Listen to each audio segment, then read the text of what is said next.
आज हम बात करेंगे चक्रवृद्धि ब्याज की, यानी कंपाउंड इंटरेस्ट की। ऐसा इंटरेस्ट जब हम अपने पैसे को ब्याज पे देते हैं या किसी बैंक से हम ब्याज पे लोन लेते हैं, तो अगर हमारे ब्याज पे भी ब्याज मिल रहा है हमारे पैसे पे, या हमें लोन के लिए ब्याज पे भी ब्याज देना पड़ रहा है, तो ऐसे ब्याज को, ऐसे इंटरेस्ट को हम चक्रवृद्धि ब्याज या कंपाउंड इंटरेस्ट बोलते हैं। क्या बोलते हैं? चक्रवृद्धि ब्याज और कंपाउंड इंटरेस्ट। इससे पहले हमने साधारण ब्याज की बात की थी। साधारण ब्याज में हमें क्या मिलता था? सिर्फ साल के हिसाब से हमारा जो मूलधन है, जो प्रिंसिपल है, उसी पे ब्याज मिल जाता था, उसी पे इंटरेस्ट मिल जाता था। लोन लेते थे तो उसी पे ब्याज लग जाता था, उसी पे इंटरेस्ट लग जाता था। लेकिन कंपाउंड इंटरेस्ट में, चक्रवृद्धि ब्याज में ऐसा नहीं होता है। हमारा अगर हमने ब्याज दिया है, किसी को पैसा दिया है ब्याज पे लगाने के लिए, तो क्या होगा? अगले साल का अगर उसने ब्याज में नहीं दिया तो उस ब्याज पे भी ब्याज उसे देना पड़ेगा हमें, और फिर उसने अगले साल फिर नहीं दिया ब्याज तो उस ब्याज पे भी उसे ब्याज देना पड़ेगा। यानी इसको कहते हैं कंपाउंडिंग। क्या कहते हैं? या फिर हमने लोन लिया है तो हमने जैसे एक साल का लोन नहीं दे पाए, उसका अमाउंट किस्त बाउंस हो गई, तो क्या होगा? उस ब्याज पे भी ब्याज हमें देना पड़ जाएगा। और ऐसे करते करते लास्ट में जाके क्या होता है? हमें बहुत सारा पैसा वापस करना पड़ता है। तो आज हम इसी कंपाउंड इंटरेस्ट को निकालने के तरीकों के बारे में बात करेंगे। हमने पहले देखा था जो साधारण ब्याज था,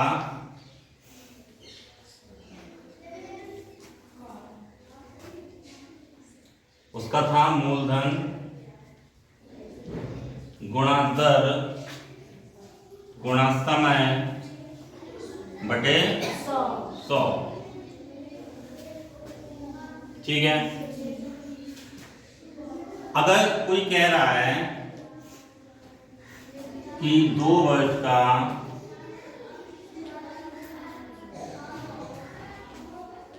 साधारण ब्याज और चक्रवृद्धि ब्याज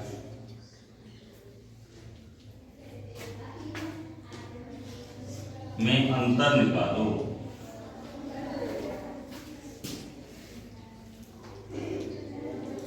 जबकि मूलधन 1000 रुपये है और ब्याज की दर 10% है। तो चक्रवृद्धि ब्याज निकालने के लिए पहले तो हम साधारण ब्याज निकालेंगे। तो साधारण ब्याज निकालना में पहला स्थिति यह है, साधारण ब्याज बराबर या सिंपल इंटरेस्ट बराबर principal into rate of interest into time upon 100, या मूलधन गुणा दर गुणा समय बटा 100। तो क्या करेंगे? मूलधन यानी प्रिंसिपल किए गए हमारे क्या है? 1000 रुपये है, और दर है आपकी 10%, और समय कितना है? 2 वर्ष बटे 100। 1 जीरो से 1 जीरो कट गया, 2 जीरो से, तो 100 की 2 से गुणा कर देंगे, 200 रुपये आ जाएगा। ये बात होगी साधारण ब्याज। अब बात करते हैं चक्रवृद्धि ब्याज।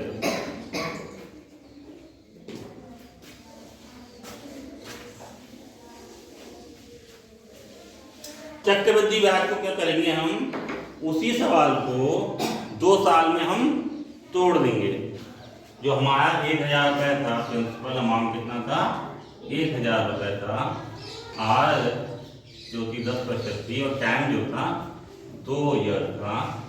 तो हम अगर इसका चक्रवृद्धि ब्याज निकालेंगे, पहले साल का साधारण ब्याज निकालेंगे 1 साल के लिए, और जो ब्याज निकल के आएगा उसको मूलधन में जोड़ देंगे। वो बन गया हमारा मिश्र धन।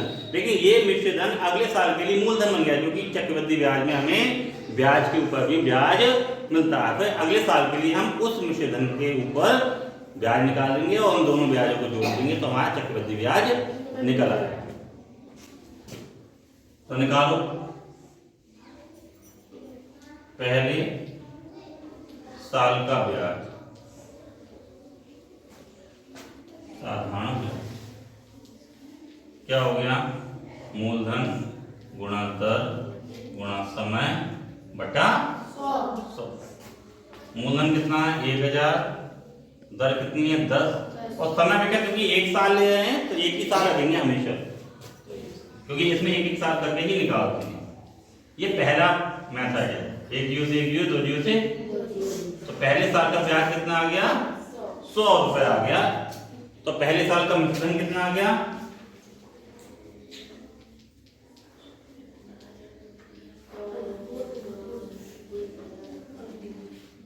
बराबर आ जाएगा मूलधन प्लस के ब्याज बराबर 1000 प्लस के 100 बराबर 1100 रुपये। कितना आ गया 1100 रुपये या 1100 रुपये भी कह देते हैं बोलचाल की भाषा में। अब क्या करेंगे, यही जो मिश्रित धन है अगले साल के लिए मूलधन बन गया, क्योंकि ये ब्याज पे भी ब्याज लगेगा। तो अगले साल का द्वितीय वर्ष का ब्याज बराबर मूलधन गुणा दर गुणा समय बटा 100। मूलधन कितना बन गया जो मिश्रित धन था हमारा 1100, दर कितनी है 10 है, अगेन सारा समय तो एक ही साल ले रहे हैं हम, तो समय में एक लगाएंगे बटे 100। एक जीरो से एक जीरो, दो जीरो से, अब ब्याज आया 110 रुपए। तो चक्रवृद्धि ब्याज कितना हो गया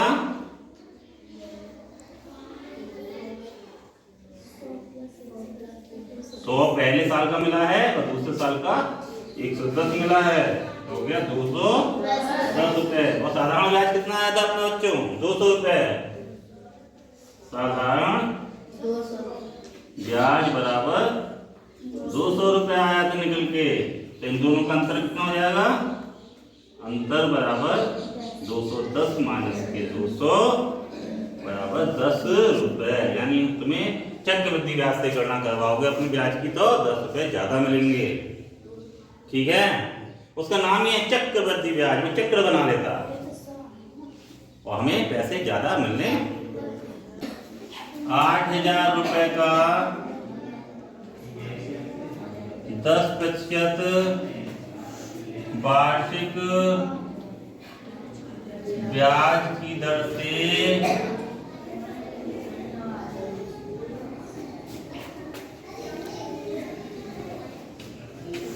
3 वर्ष का चक्रवृद्धि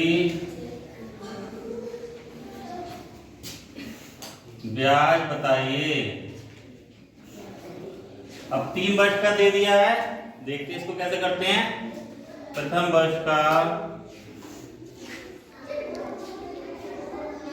ब्याज बराबर मूलधन गुणा दर गुणा समय बटे, ये फॉर्मूला हो गया आपका।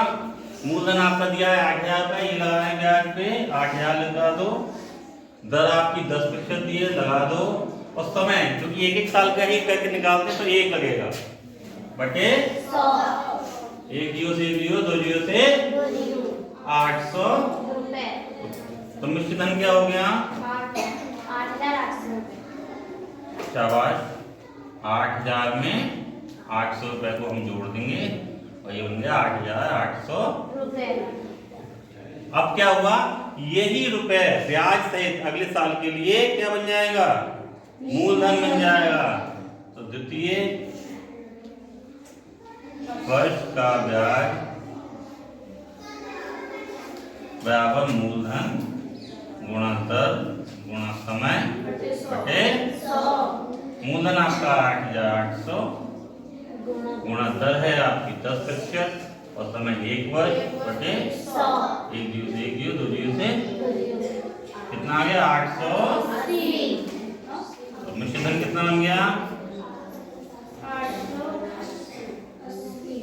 8800 प्लस 880, तो ये हो गया 0 8 8 8 16 8 1 9680 रुपए। ये अगले साल के लिए तीसरे वर्ष के लिए मूलधन बन गया। तो तीसरे वर्ष का तृतीय वर्ष का ब्याज बराबर मूलधन, बोले नहीं, दर गुणा समय बटे 100। मूलधन है आपका 9680, दर है आपका 10%, समय तो एक ही बस लेंगे बटे 100, एक जीरो से एक जीरो, दो जीरो से, ये बन गया आपका 968 रुपीज। तो मिश्र धन आपका होगा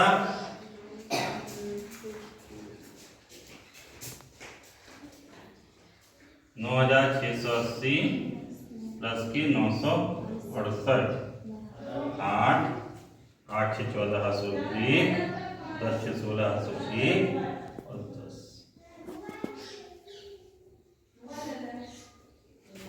10,648 रुपये। तो चक्रवृद्धि ब्याज कितना हो गया?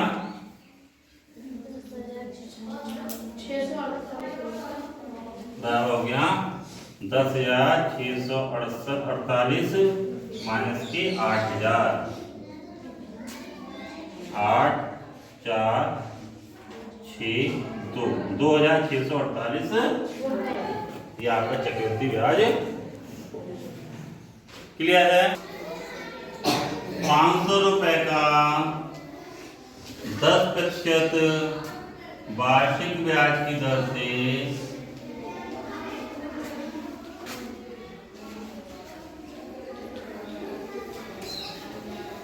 2 वर्ष का चक्रवृद्धि ब्याज ज्ञात करिए।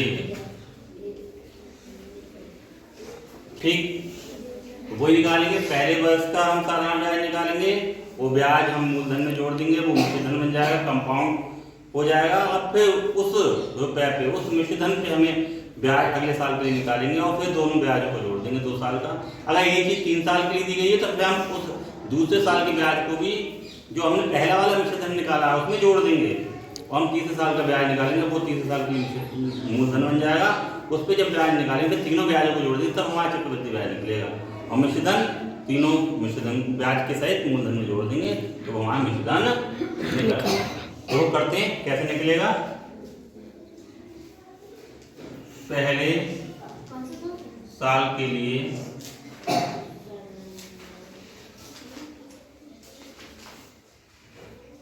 ब्याज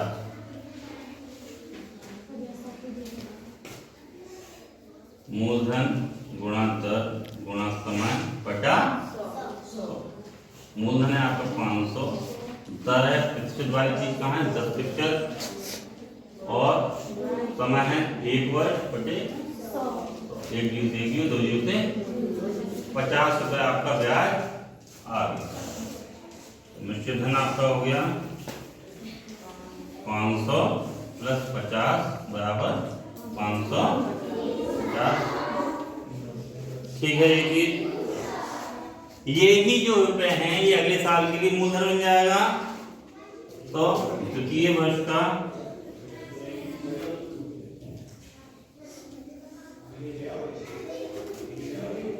ब्याज बराबर मूलधन गुणा दर गुणा समय बटे 100।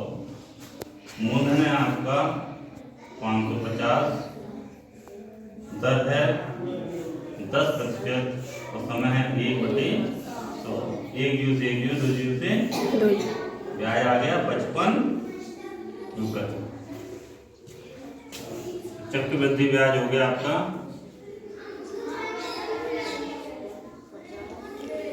बराबर 50 प्लस के 55, 105 रुपये। और मिश्रधन हो गया आपका 500 प्लस के 105 बराबर 605 रुपये। ठीक है, बता लो, निकालेंगे। ये विधि थी साधारण ब्याज की सहायता से चक्रवृद्धि ब्याज निकालना। कल हम आपको बताएंगे चक्रवृद्धि ब्याज के फॉर्मूले से चक्रवृद्धि ब्याज निकालना। ठीक है, थैंक यू सो मच।